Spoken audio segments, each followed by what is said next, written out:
The snow bites my boots as I stand on this freezing porch, staring at a Christmas dinner table I slaved over for hours. The roast beef steams, candles flicker, mocking the emptiness.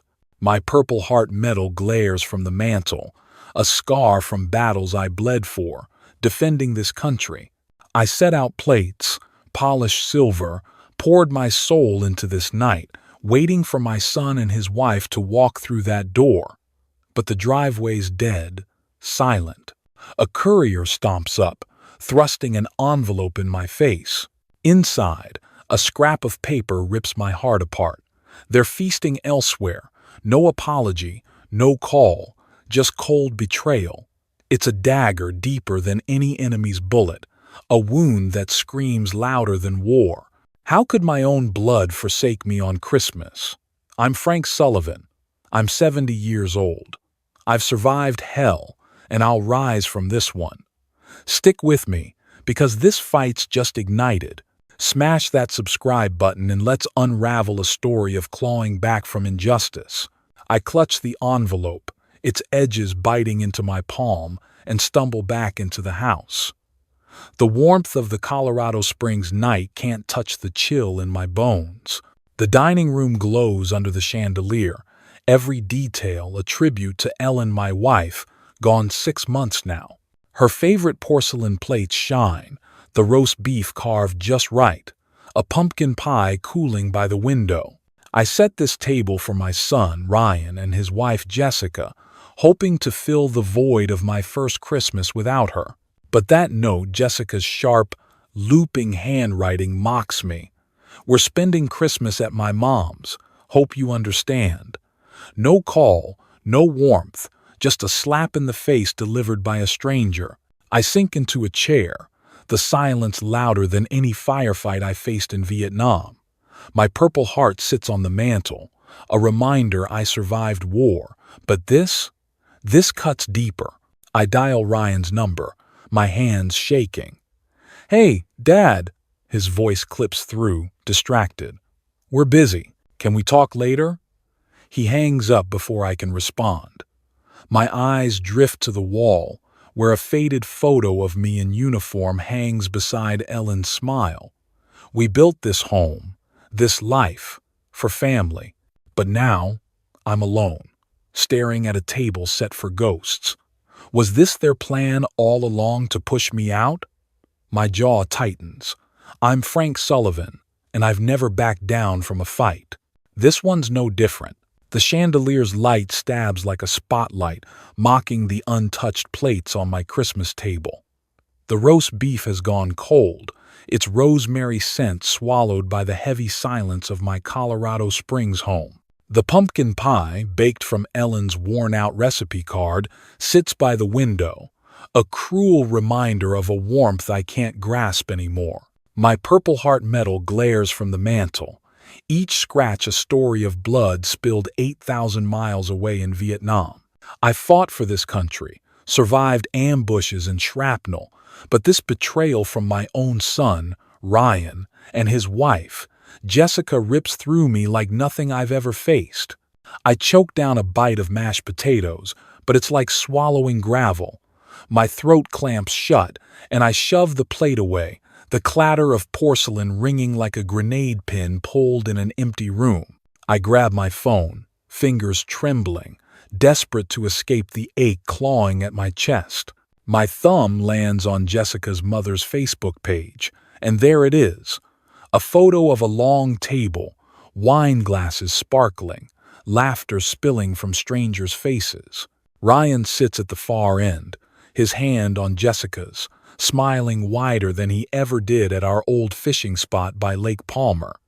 The caption burns into me. Grateful for family this Christmas. Grateful?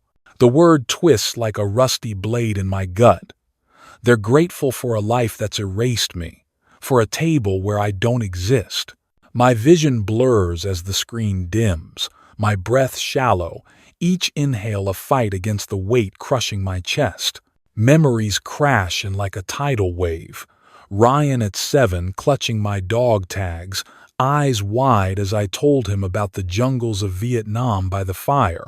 Ellen in her apron, flour dusting her hands, shaping cinnamon rolls for Christmas morning, her voice soft with, "Oh, holy night."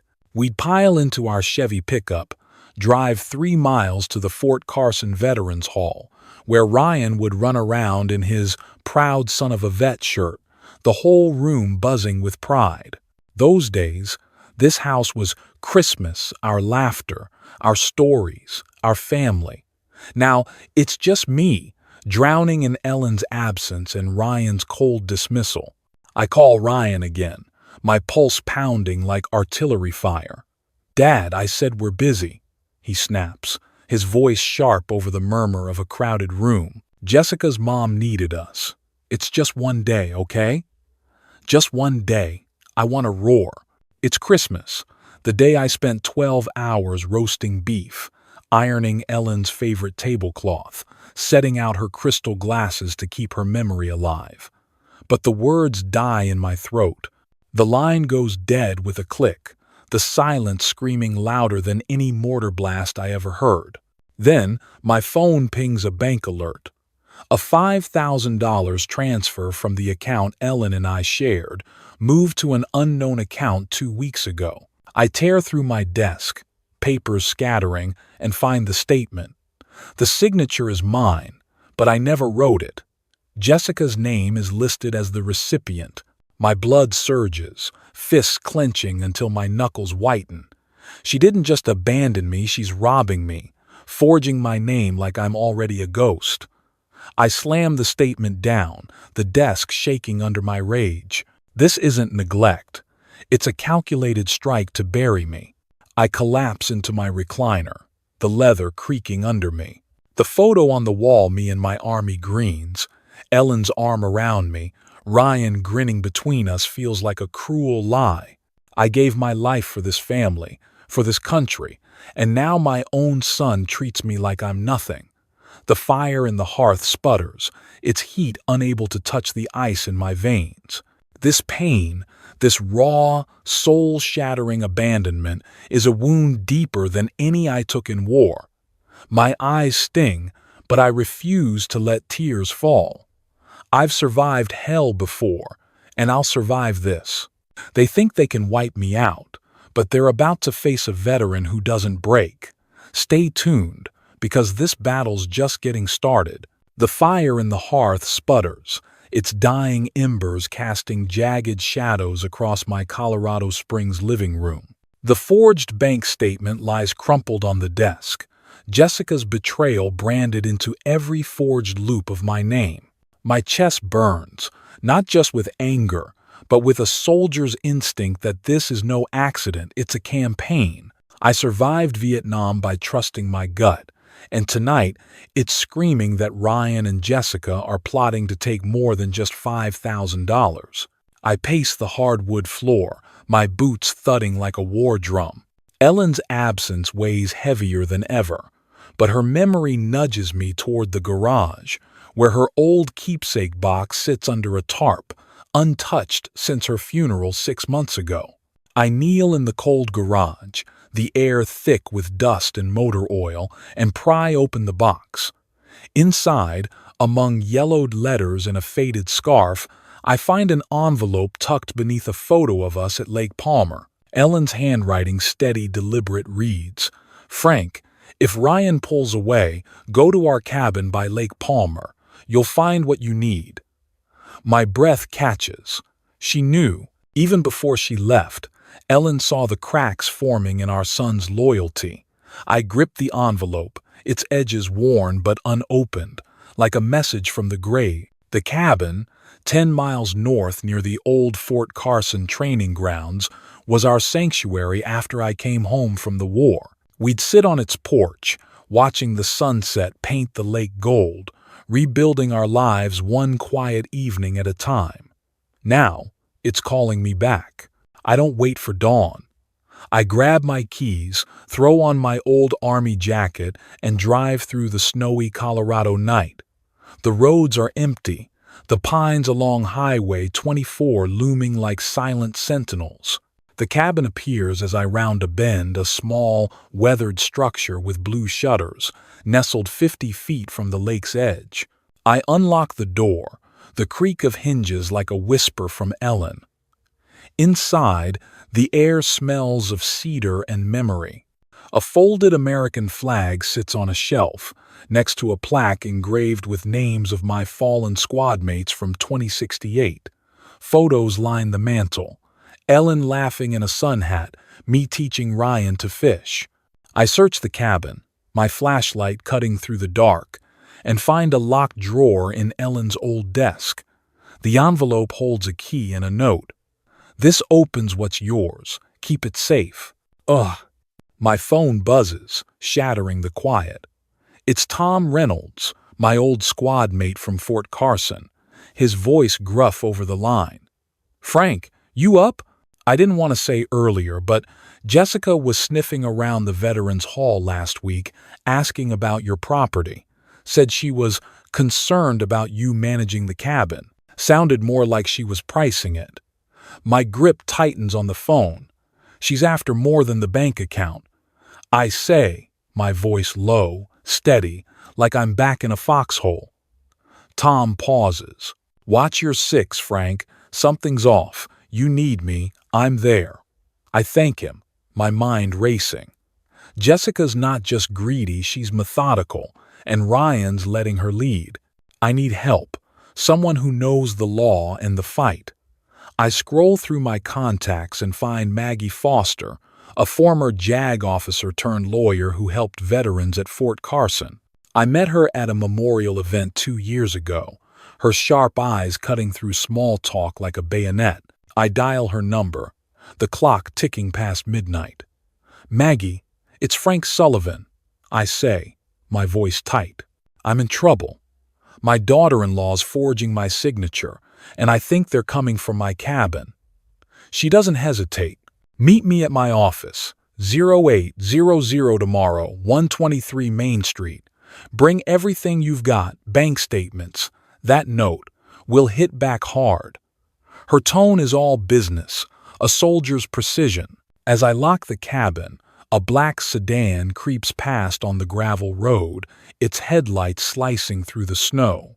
It slows, idling 100 feet away, then speeds off. My pulse spikes. Someone's watching, and I'd bet my last dollar it's tied to Jessica. I drive home, the key from Ellen's note heavy in my pocket. The forged signature, the Facebook post, Ryan's cold dismissal, they're pieces of a puzzle Ellen saw coming. She built me a lifeline, and I'm not letting it slip away. I'm a veteran, forged in fire, and I'll be damned if I let them take what's mine. Stay tuned, because this war's just heating up. The courtroom in Colorado Springs smells of polished wood and stale coffee, its high windows slicing cold January light across the benches. I sit at the plaintiff's table, my old army jacket swapped for a press suit, my Purple Heart medal pinned to my lapel like a shield.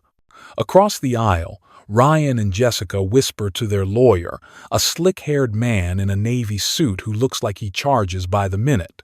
Jessica's red nails tap a nervous rhythm on her armrest, while Ryan adjusts his tie, avoiding my gaze. 2 weeks ago, they filed for guardianship, claiming I'm too unstable from Vietnam to manage my affairs. They point to my selling an old Jeep for $4,000 and donating $2,000 to the Fort Carson Veterans Fund as proof of recklessness. It's a lie, and today I'm here to prove it. Maggie Foster, my lawyer and a former JAG officer, sits beside me, her eyes sharp as a bayonet. She spent days building our case, her office 10 miles from here stacked with files proving my competence. The judge, a woman in her 62nd with a no-nonsense stare, bangs her gavel. "Proceed," she says, her voice cutting through the room like a drill sergeant's command. Ryan's lawyer stands, his tone smooth as oil.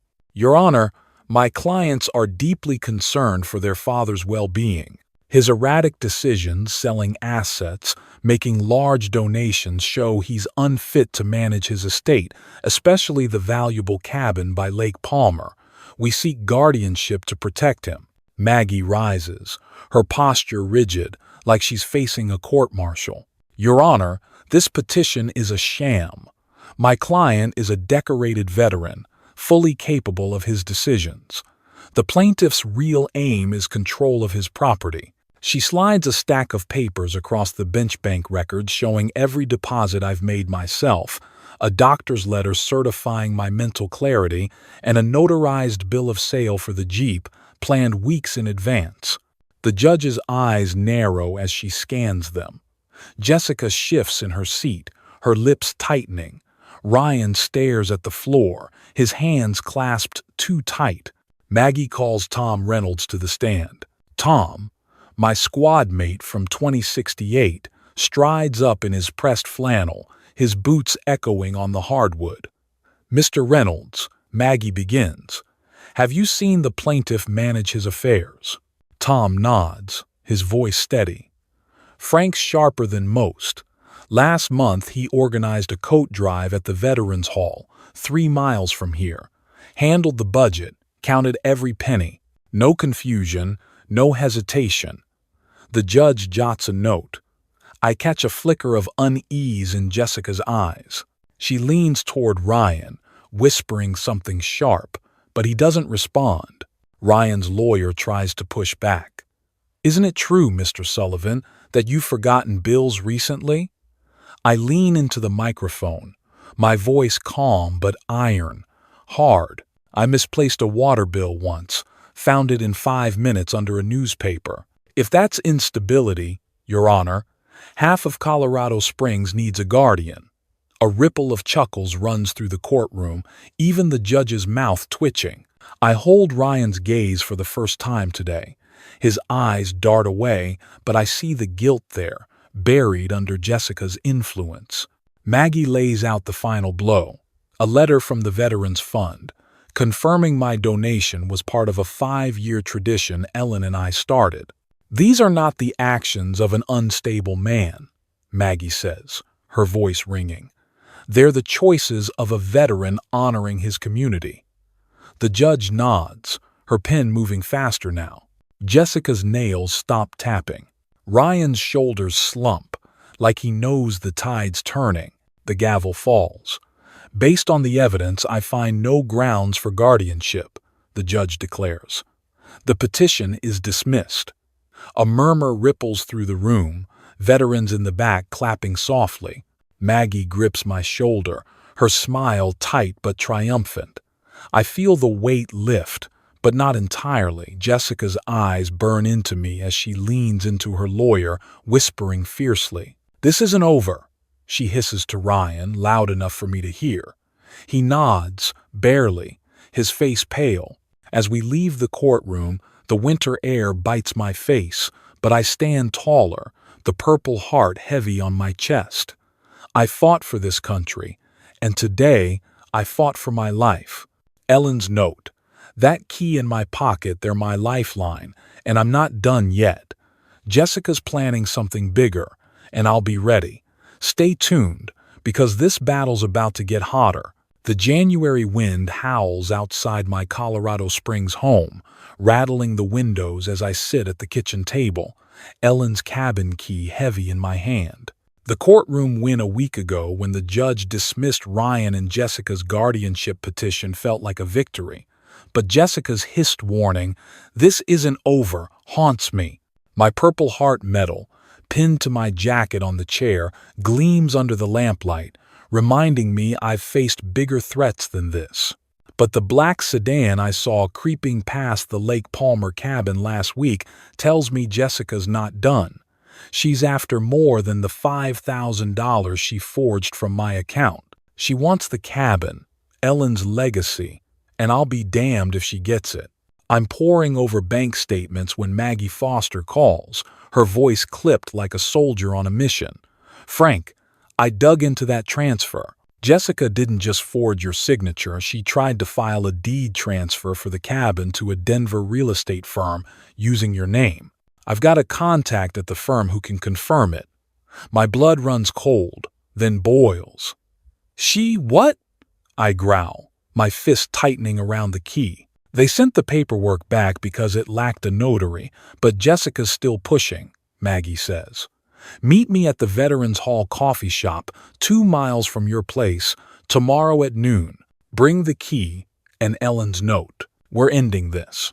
The next day, I pull into the gravel lot of the Fort Carson Veterans Hall, the air thick with the scent of coffee and motor oil. The coffee shop's walls are lined with photos of soldiers, some from my Vietnam days, a folded American flag in a glass case by the door. Tom Reynolds is already there, nursing a black coffee, his weathered face tense. Frank, I overheard Jessica at the real estate office downtown, 5 miles from here, talking about splitting profits with some guy named Vince. Sounded like they're planning to sell the cabin before you lock it down.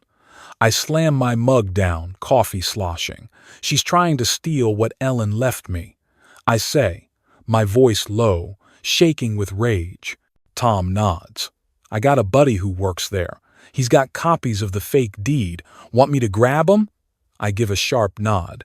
Do it. That evening, I drive to the coffee shop again, the neon sign buzzing in the dusk. Maggie's waiting with a folder, her eyes fierce. She slides it across the table, a forged deed with my signature dated 3 days after Christmas. This is fraud, Frank, she says. We can take this to the DA, but first, you need to confront Ryan. He's complicit, even if he's just following Jessica. My jaw tightens. Ryan, my boy who once saluted me in his proud son of a vet shirt, is letting his wife dismantle our family. I nod. Set it up. The next morning, I walk into the same coffee shop, the air heavy with tension. Ryan's there, alone, slouched in a booth, his eyes darting like he's expecting an ambush. I slide in across from him, the forged deed burning a hole in my pocket. Ryan. I say, my voice steady but hard as steel, did you know Jessica forged my name to sell the cabin? His face pales, his hands gripping the table. Dad, she said it was to help you, to manage things. I lean forward, my eyes locking on his. Help me? By stealing Ellen's legacy? You're my son, Ryan. I taught you to fish at Lake Palmer, to honor family. How could you let her do this? His voice cracks. She said we needed the money, that you wouldn't notice. I didn't want to lose her. I slide the deed across the table. You're losing me instead. Ryan's eyes drop to the paper, his hands shaking. I didn't sign anything, Dad, I swear. But his guilt is written in every flinch. I stand, my shadow falling over him. You've got one chance to make this right, son. Tell Jessica it's over, or I'll let the law handle her. I walk out, the door slamming behind me, the cold air hitting my face like a slap. Maggie and Tom are waiting outside, their nods firm. We've got the evidence, and Jessica's web is unraveling. But I know she won't stop without a fight. Stay tuned, because this storm's about to break wide open. The late January sun hangs low over Colorado Springs, painting the snow-dusted pines with a golden glow as I drive the 10-mile stretch to Maggie Foster's office. The forged deed Jessica tried to slip through a scheme to sell my Lake Palmer cabin burns in my mind, but the weight of Ellen's key in my pocket steadies me. After confronting Ryan at the Veterans Hall coffee shop, his guilt-stricken face haunts me, but I'm done waiting for apologies. Maggie's voice on the phone this morning was sharp as ever. Frank, we've got her. Meet me at 123 Main Street, 2 miles from your place. We're filing charges today. My Purple Heart medal, tucked in my jacket, feels like a talisman as I step into her office, the air thick with ink and determination. Maggie spreads the forged deed across her desk, its fake signature glaring like a wound. This is felony fraud, she says, her former JAG officer precision cutting through the room. The DA's ready to move. We've got the real estate firm's testimony, Tom's intel, and your bank records. Jessica's looking at serious consequences. I nod, my jaw tight. And the cabin? I ask. Maggie's eyes soften. It's safe. I've drafted a trust to lock it in your name, untouchable. Ellen would be proud. Her words hit like a warm breeze, easing the ache that's gripped me since Christmas. I think of Ellen's note, keep it safe, and know she saw this coming, her love still guiding me from beyond. We file the charges that afternoon, the courthouse a familiar battleground after the guardianship fight. The clerk stamps the papers, each thud a nail in Jessica's plan. By evening, Maggie calls with news. Jessica's been served a summons and has left town, her Denver real estate contact cutting ties. Ryan, though, stays behind. I get a text from him, short but heavy. Dad, I'm sorry. I'll make this right. I don't reply. Not yet. Words don't erase a forged signature or a Christmas table left empty. But his message cracks open, a door I thought was sealed shut. I drive to the cabin at Lake Palmer, 50 feet from the water's edge, its blue shutters catching the fading light. Inside, the cedar-scented air wraps around me like Ellen's embrace. The folded American flag on the shelf, the photos of us fishing, the plaque for my fallen squad mates, they ground me. This place isn't just wood and nails. It's our legacy, mine and Ellen's. I sit at the old oak table, sketching a plan that's been brewing since the courtroom win. The cabin will become a retreat for veterans and their families, a place for healing, fishing, and stories by the fire, just like Ellen and I always dreamed. I call Tom Reynolds, his gruff voice picking up on the first ring. Frank, you good? He asks. Better than good, I say. I'm turning the cabin into a veteran's retreat. You in? He laughs, a rare sound. Hell yeah, I'm in. Let's get those Fort Carson boys out here. The next week, I meet with the Veterans Hall Committee, 3 miles from home. We map out the retreat, free weekends for vets, their kids learning to fish on the lake, campfires under the stars. I donate $10,000 from my savings, not impulsively, but deliberately, like the donations Ellen and I made for years. The committee agrees to name it the Ellen Sullivan Veterans Haven, a tribute carved into a stone marker by the dock. I stand there one evening, the lake glittering under a crescent moon, and feel Ellen's presence in the quiet ripple of the water. The pain of Ryan and Jessica's betrayal hasn't vanished, but it's smaller now, overshadowed by something bigger. Ryan shows up at my doorstep a day later, his eyes red, his voice low. Dad, Jessica's gone. I should have stopped her. I study him, seeing the boy who once saluted me in his little vet shirt. You've got work to do, son, I say, my tone firm but not cruel. Start by showing up. He nods, and for the first time in months, I see a flicker of the kid I raised. I don't forgive him yet, but I leave the door open. The cabin's safe, my life's mine again, and Ellen's legacy will live on. I've fought wars before, and I've won this one. Stay tuned, because this victory's just the beginning. The early February sun glints off Lake Palmer, its surface half-thawed, shimmering like a promise of spring. I stand on the dock of the cabin, 50 feet from the water's edge, the Ellen Sullivan Veterans Haven sign carved into a stone marker beside me. The air carries the crisp bite of winter, but there's warmth in my chest, a fire kindled by the victory I fought for. Jessica's schemes, her forged deed, the $5,000 theft are behind me, buried under the weight of justice. Ryan's apology, fragile but real, lingers like a faint hope. This cabin, Ellen's legacy, isn't just a refuge anymore. It's a beacon for veterans like me, a place where wounds, seen and unseen, can heal. I've been through hell, Vietnam's jungles, shrapnel in my shoulder 8,000 miles from home, and the betrayal of my own son, but I'm still standing, stronger for it. I think back to that Christmas night, the empty table, the cold note from Jessica that cut deeper than any bullet. It wasn't just about a missed dinner. It was about losing my place in my own family. But Ellen, even in death, gave me a lifeline, her note, her key, her foresight. She knew the storms I'd face, and she built me a fortress. That's what this cabin is now, not just for me, but for every veteran who's ever felt cast aside. I've learned that no matter how hard life hits, you've got the strength to fight back. You don't survive war by chance. You survive by grit, by holding fast to what matters. And for me, what matters is this: family, honor, and giving back. Here's what I want you to take away, brothers and sisters in arms. First, stand your ground. You've faced battles on foreign soil or in your own home, and you've got the scars to prove it. Don't let anyone, not even family, steal your worth. I stood up to Ryan and Jessica, not with fists, but with truth, and I won.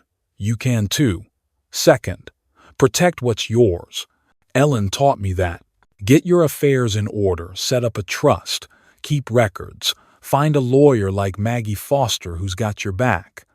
I locked down this cabin, 10 miles from Colorado Springs, because I planned ahead. You should too. Third, build your community.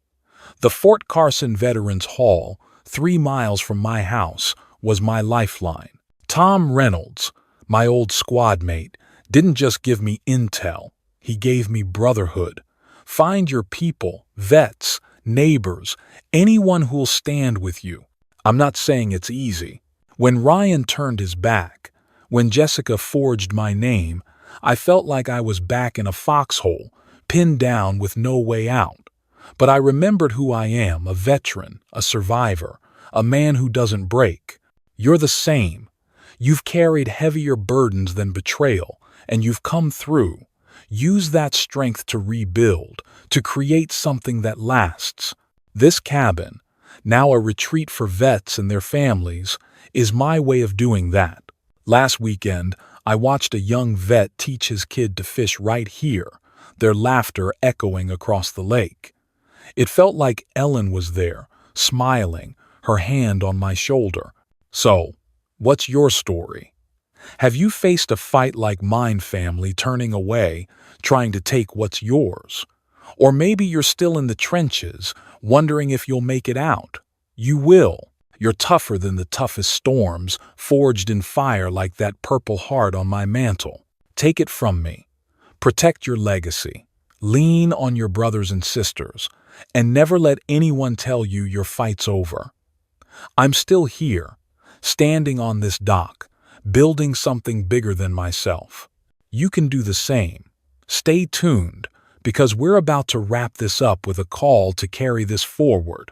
The February dusk settles over Lake Palmer, the water lapping softly against the dock, 50 feet from the cabin that now bears Ellen's name. The Ellen Sullivan Veterans Haven sign stands proud, its stone catching the last rays of sunlight, a testament to a fight I won not just for me, but for every veteran who's ever felt pushed aside.